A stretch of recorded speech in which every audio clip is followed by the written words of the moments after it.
nasahal ummah. Allahumma sholli wa sallim ala abdika wa rasulika Sayyidina Muhammadin wa ala alihi at-tayyibin at-tahirin wa ashabihi al-akramin al-mayamin. Rabbi shrah li sadri wa yassir li amri wahlul 'uqdatam min lisani yafqahu qawli. Subhanaka la ilma lana illa ma 'allamtana innaka antal alimul hakim. Amma ba'du.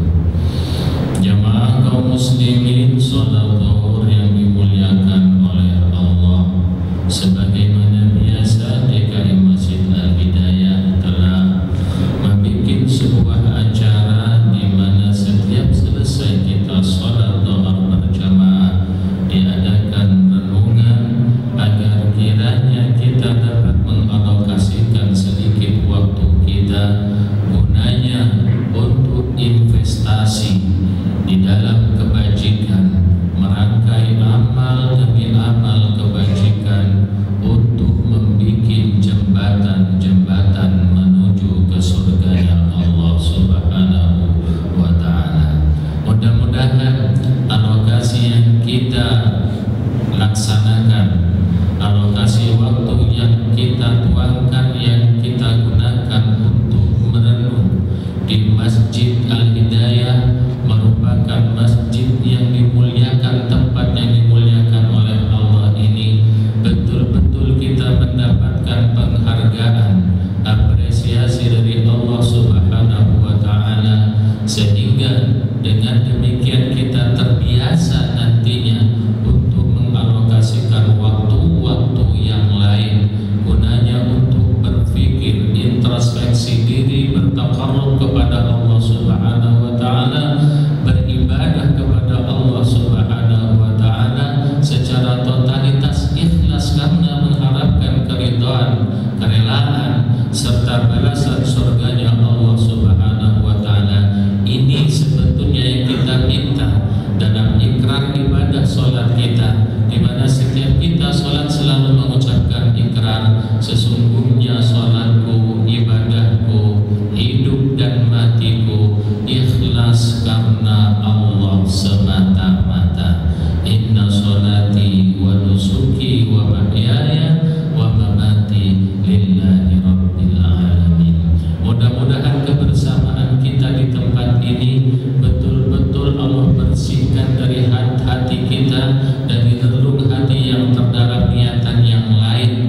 Niatan kita adalah untuk bertaqarrub, beribadah, gunanya menggapai kerelaan, keridhaan Allah Subhanahu wa Ta'ala. Amin ya rabbal alamin. Jamaah yang dimuliakan oleh Allah, sesungguhnya tidak ada cita-cita kehidupan kita umat manusia di dunia ini kecuali hanyalah untuk beribadah kepada Allah. Tidak ada keinginan yang paling tinggi dari seorang hamba kecuali mengharapkan dan meraih keridhaan dari Allah Subhanahu wa Ta'ala.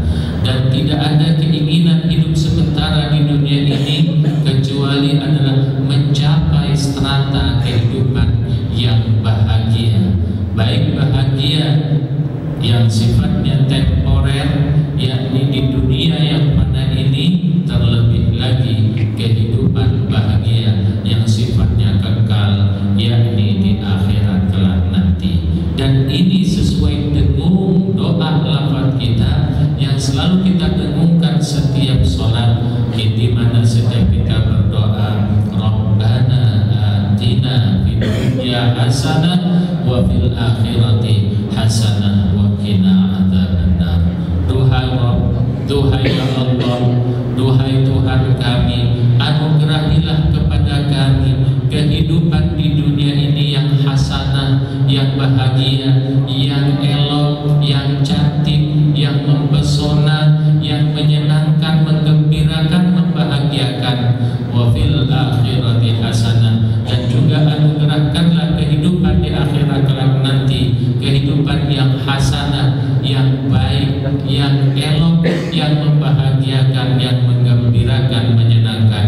Wa qina adzabannar, dan jagalah kami, keluarga kami, anak-anak kami dari siksa api neraka. Inilah sebetulnya motivasi kita semua hidup di dunia ini, mencapai strata kehidupan yang hasanah dan berpulang nanti di akhirat ke hadirat Allah dengan kehidupan yang hasanah. Maka kita bermohon juga di dalam doa ini, jaga, pelihara, bimbing kami dan keluarga kami dari siksa api neraka, karena siksa ini sangat menderitakan, menyakitkan, menghinakan, dan sangat-sangat menyesalkan.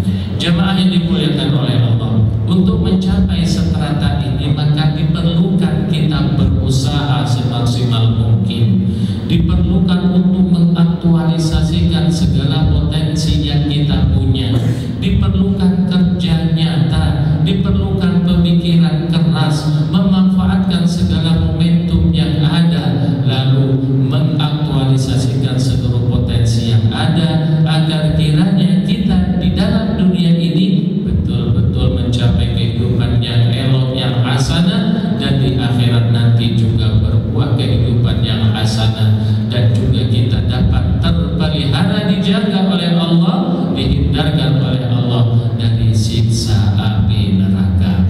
Maka sebagaimana juga Allah menerangkan hal ini, adanya sebuah kehidupan yang enak, yang baik, yang elok, yang cantik ini harus kita usahakan dengan mengaktualisasikan segala potensi yang ada. Ini juga sinonim, sinergi dengan ayat Al-Quran, di mana Allah telah menegaskan, terdapat di dalam surat Al-Imran ayat 133, 134, 35, di mana Allah dengan tegas menunjukkan tuntunannya, menunjukkan rajanya, menunjukkan caranya, bagaimana caranya kita mencapai sebuah kehidupan yang baik itu.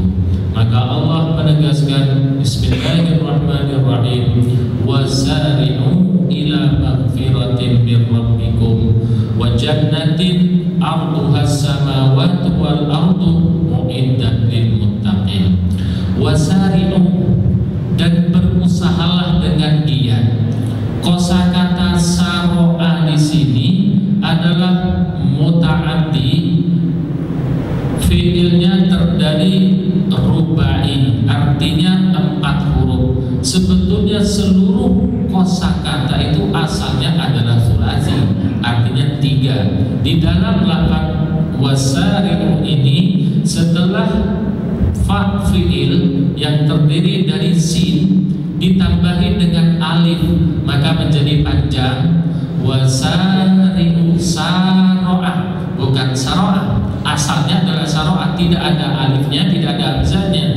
Tetapi di dalam kalimat di ayat yang 133 ini dari surat Al-Imran, Allah menambahi dengan alif atau hamzah menjadi panjang. Itu faedahnya apa? Dan ini di dalam gramatika nahwu sharafnya dibahas, bahwasannya tatkala ada kalimat fiil yang dimasuki dengan hamzah setelah fa fiilnya, maka ini faedahnya adalah musyarakah bainal isnain, artinya bersekutu di antara 2 orang atau berlomba-lomba di antara 2 orang.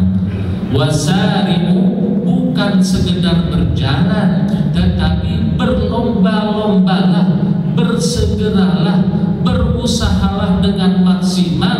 Wasari'u ila magfiratin, untuk mencapai, meraih ampunan dari Tuhanmu, min rabbikum. Wasari'u ila magfiratin min rabbikum, bersegeralah, berlombalah. Berarti kata perlombaan ini ada saingan, pun pula ada arena. Di samping ada arena, tatkala kata perlombaan ini berarti ada target, ada finish, dan juga ada hadiah. Maka lafaz sari'u ini mengandung perlombaan, mengandung arena, mengandung potensi yang harus segera dituangkan semaksimal mungkin untuk menuju garis finish. Finishnya adalah magfiratin, dan juga meraih sebuah hadiah. Hadiahnya adalah jannatin. Maka lafaz di sini diawali wasari'u, maka bersegeralah, berlombalah, berarti perlombaan. Ada banyak orang di situ. Siapa yang sampai pada garis finish menjadi pemenang adalah orang yang menyadari di mana dia berada, potensi apa yang ia punya, lalu dengan segera, dengan semaksimal mungkin, dengan segala daya upaya dan usaha, dia tuangkan seluruhnya itu. Inilah makna lafaz kosakata yang diawali dengan hamzah setelah fa fiilnya, berbeda dengan saro, saroa, dan yang lain-lain. Di dalam kalimat gramatika itu, tatkala ada alif setelah fa fiil, ini mengandung arti perlombaan. Maka di ayat ini setiap kita dipesan oleh Allah bahwasannya setiap kita mempunyai potensi, setiap kita mempunyai momentum, setiap kita mempunyai talenta yang bisa digunakan untuk perlombaan. Setiap kita mempunyai talenta untuk memenangkan perlombaan. Segera lari ke garis finish dan mendapatkan apresiasi hadiah dari Allah berupa maghfiratin, berupa ampunan dari Allah, wa jannatin, dan berupa surga dari Allah Subhanahu wa taala. Arduhas samawati wal ardu, yang surga ini luasnya seluas langit dan bumi. Uiddat lil muttaqin, yang hanya disiapkan oleh Allah bagi orang-orang yang bertakwa. Jika kita berlomba, lalu kita keluarkan seluruh kemampuan kita, dan juga kita tuangkan seluruh potensi kita, itu yang akan mengarahkan kita kepada totalitas takwa. Dan itulah garis finishnya. Hadiahnya merupakan ampunan dan surga dari Allah Subhanahu wa ta'ala. Di dalam Al-Quran, tatkala Allah menyebutkan surga, biasanya arduhas samawati wal ardu uiddat lil muttaqin. Biasanya surga ini digambarkan, diibrahkan luasnya bagaikan luas langit dan bumi. Rasanya perlombaan apapun yang real yang kita ikuti sekarang ini, tidak ada yang menjanjikan hadiah dengan mendapatkan wilayah yang seluas langit dan bumi. Ini apa artinya? Sesungguhnya yang akan diperoleh orang-orang muslim, yang akan diperoleh orang-orang yang bertakwa, tempatnya itu betul-betul surga itu seluas langit dan bumi, bahkan mungkin lebih luas lagi dari langit dan bumi. Lalu kita bertanya, bukankah di planet bumi ini manusianya banyak? Konon katanya tak kurang dari 7 miliar saat ini umat manusia yang ada di planet bumi yang kecil ini. Kalau misalkan taruh kata 1,2% dari 7 miliar itu dapat dikatakan 1,2 miliar penduduk Islam ini, dan itu tercetak menjadi orang-orang yang bertakwa semua, lalu Allah apresiasi dia mendapatkan surga, yang surga itu luasnya seluas langit dan bumi ini, maka langit yang mana lagi yang harus dihadiahkan kepada umat orang-orang yang bertakwa ini? Maka menjawab sebuah pertanyaan ini, lebih baik kita membuka bagaimana hasil penelitian yang telah diteliti oleh seorang ilmuwan dari Inggris itu yang bernama Profesor Dr. Dr. Stephen Hawking dan David Wilkin, di mana pada tahun 1097 beliau berdua berhasil menemukan teori yang dinamakan teori Big Bang itu. Maka teori Big Bang ini membicarakan bahwasanya asal jagat raya ini adalah berasal dari sebuah benda yang padat, yang kepadatannya tak terkira, yang sebesar bola pingpong katanya, dengan kepanasan tak terkira. Maka Allah ledakkan itu, setelah itu meledak benda itu dan menjadi jagat raya ini. Dan ini juga Allah telah tegaskan, awalam yaral ladina kafaru annas samawati wal arda kanata ratqan fafataqnahuma wa ja'alna minal ma'i kullasyai'in hayy afala yu'minun. Apakah orang-orang kafir itu tidak melihat bahwasanya bumi dan langit ini dulunya adalah benda yang satu, kemudian Allah pecahkan benda yang satu ini, maka menjadi planet-planet dan menjadi jagat raya ini. Sesungguhnya kata beliau berdua, matahari ini tidaklah satu, karena hasil dari penelitian beliau, ternyata matahari ini lebih dari sekitar 200 miliar matahari. Ini baru mataharinya. Sementara matahari, setiap satu matahari dikelilingi oleh planet-planetnya, dan planet-planetnya inilah yang mengelilingi matahari. Maka matahari dikelilingi oleh planet-planet, inilah yang disebut dengan bintang. Maka bintang-bintang ini tatkala lihat di angkasa luar biasa banyaknya, dan itu adalah susunan dari matahari disertai planet-planetnya. Maka wajar Allah menyebutkan orang-orang yang bertakwa ini akan mendapatkan tempat seluas bumi dan langit. Bisa saja kalau misalkan sekarang manusianya hanya sebanyak 7 miliar, sementara matahari, bintang itu yang ditemukan, yang difoto saja sudah berjumlah 200 miliar. Berarti masih banyak sekali. Andaikan seorang yang bertakwa ini mendapatkan satu matahari saja sebagai balasan dari ketakwaan dia, masih banyak sisa-sisa matahari ditatkala dijumlah kepada jumlah manusia. Allahu Akbar, ini luar biasa sekali. Tetapi yang jelas adalah tatkala kita bertakwa, maka betul-betul kita akan dipindahkan oleh Allah dari tempat kontrakan yang sempit menjadi pemilik planet, bahkan mungkin menjadi pemilik planet bumi ini di surganya Allah Subhanahu wa Ta'ala. Tatkala kita bekerja ke perusahaan manapun, tidak ada perusahaan yang menjanjikan planet, bumi, laut, gunung, bahkan itu hanya merupakan bagian bongkahan dari planet bumi ini. Tetapi tatkala kita bekerja kepada Allah, takwa kepada Allah, tempatnya sungguh sangat dahsyat, luar biasa lebar, luar biasa luas. Dan dalam Al-Quran digambarkan orang yang bertakwa, bekerja kepada Allah, ikhlas karena murni mengharapkan keridhaannya, dia akan ditempatkan di tempat yang luas berupa surganya Allah Subhanahu wa Ta'ala, yang luasnya bagaikan bumi dan langit.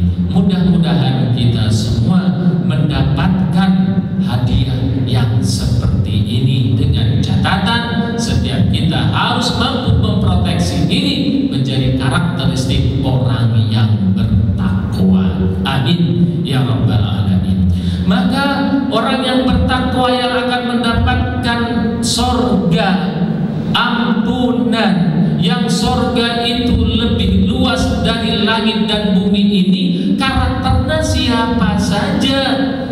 Orang yang mendapatkan hadiah sorga yang luasnya seluas langit dan bumi ini. Yang pertama adalah alladzina yunfiquna fis-sarra wad-dharra, yaitu orang yang mau menginfakkan hartanya baik di waktu luang ataupun di waktu sempit, baik di waktu kaya ataupun di waktu miskin. Ya Ustaz, kalau misalkan waktu kaya mudah berinfak karena banyak duit, lagi bekerja di Gansit karena setiap tanggal 1 dapat gaji, mudah kita menginfakkan. Tetapi bagaimana kalau dipecat, tidak punya pekerjaan? Dan inilah tantangannya bagi seorang muslim. Dalam waktu apapun diwajibkan kita berinfak. Alladzina yunfiquna fis-sarra wad-dharra. Maka seorang yang bertakwa yang akan mendapatkan surga itu adalah orang yang selalu mengalir dari dirinya infak, baik dalam waktu pacaklik ataupun waktu kaya, baik dalam ketawa ataupun dalam menangis, walaupun dalam bahagia ataupun dalam sengsara, di kondisi yang atas ataupun kondisi yang bawah, baik di dalam penghujan ataupun kemarau, dalam kondisi apapun. Itulah orang-orang pilihan Allah, yaitu orang yang berinfak. Alladzina yunfiquna fis-sarra wad-dharra, yaitu orang-orang yang berinfak di jalan Allah baik kondisi lapang ataupun sempit. Dan ini tantangannya. Kalau lagi punya uang berinfak mudah, tetapi tatkala lagi pacaklik, lagi pengen berinfak, itu yang luar biasa. Karena keluar biasaannya itulah maka Allah akan mengapresiasi dengan ampunan dan surganya Allah Subhanahu wa ta'ala. Bukankah dalam kenyataan, dalam faktanya, tatkala mengukur kesolehan seseorang itu jangan diukur melalui ibadah ritualnya, karena ibadah ritual ini mudah dilaksanakan. Mengukur kesolehan seseorang dengan ibadah di Masjid Al-Hidayah secara berjamaah setiap zuhur mudah orang melakukan. Tetapi tatkala kesolehan orang ini diukur dengan infaknya dalam keseharian, ini yang sulit. Dan ini yang betul-betul akan mencerminkan ketakwaan seseorang itu adalah orang yang berinfak. Karena tatkala seseorang berhadapan dengan jiwa dan harta, biasanya itu lebih berat harta.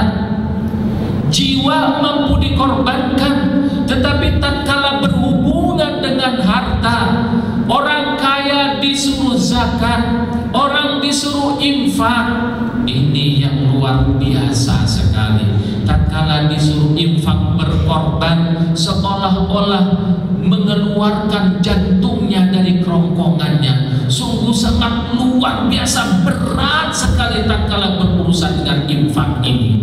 Oleh karenanya jangan mengukur kesolehan, kebaikan seseorang dengan ibadah ritual, karena ibadah ritual itu mudah dilaksanakan. Tetapi ukurlah kesolehan seseorang itu dengan infaknya, karena harta merupakan sesuatu yang sangat berat sekali, yang mampu dikeluarkan, dan hanya orang-orang tertentu yang betul-betul mendapatkan bimbingan dari Allah, yang hatinya berkarakterkan bertakwa, inilah orang-orang yang mampu berinfak.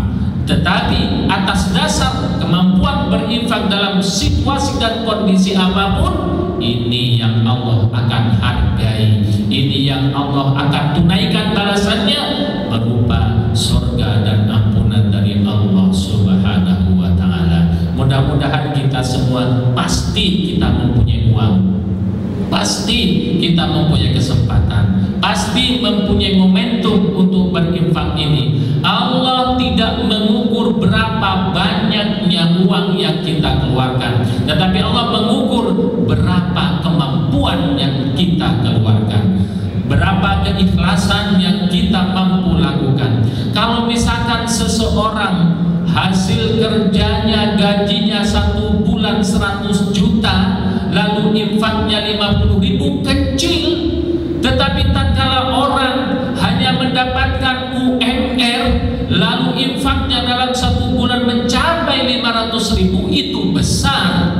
Oleh karenanya tidak disamaratakan nominalnya, tetapi kemampuan hatinya berdasarkan karakteristik keikhlasan dan ketakwaan kepada Allah, inilah yang akan mendapatkan pahala dan surga dari Allah Subhanahu wa ta'ala. Jika hati kita penuh dengan takwa, niscaya harta kita dudukkan hanya sebagai alat. Tetapi jika hati kita tidak diselimuti takwa, cenderung justru kita diperalat oleh harta dan tidak pernah merdeka. Selamanya kita selalu diperalat oleh harta. Maka yang benar adalah kita yang memperalat harta. Jadi karakter yang pertama adalah alladzina yunfikuna fis-sarra wad-dharra. Yang kedua, orang yang mendapatkan hadiah surga yang luasnya seluas langit dan bumi itu adalah wal kafiminal ghaid, adalah orang-orang yang mampu menahan dirinya, menguasai dirinya tatkala dia marah. Jadi orang yang bertakwa itu bukan orang yang tidak punya marah. Karena yang tidak punya marah itu bukan manusia namanya. Selama manusia, identitas kita pasti mempunyai marah. Marah wajar. Tetapi orang-orang yang bertakwa itu adalah yang mampu memanage kemarahannya sehingga tidak menjadi sebuah tindakan yang destruktif, menjadi tindakan yang menghancurkan, yang merugikan.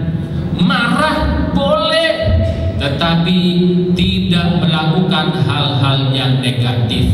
Maka orang yang mendapatkan nantinya dijanjikan oleh Allah ampunan dan surganya adalah orang yang menginsyafi, memanage, mengatur dan menguasai kemarahannya.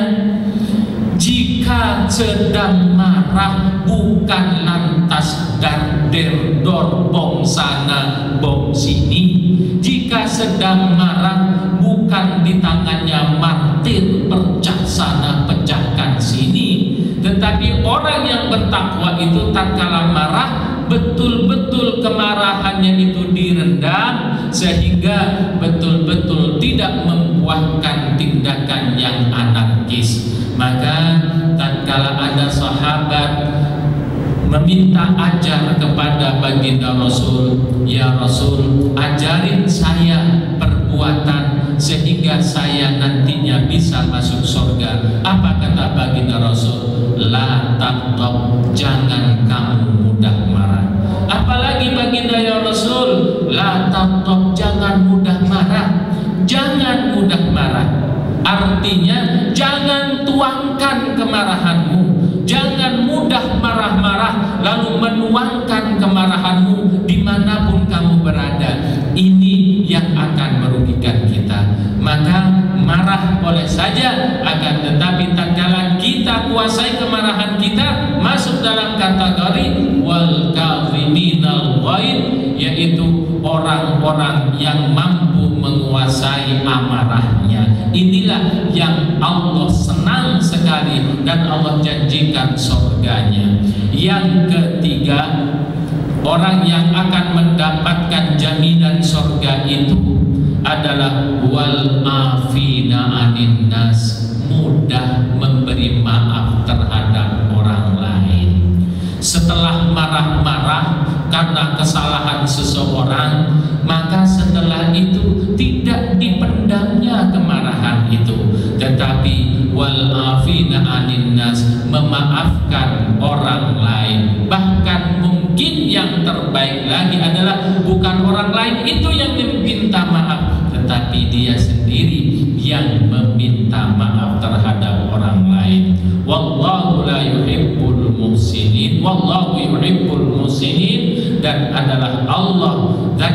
sangat mencintai orang-orang yang berbuat baik.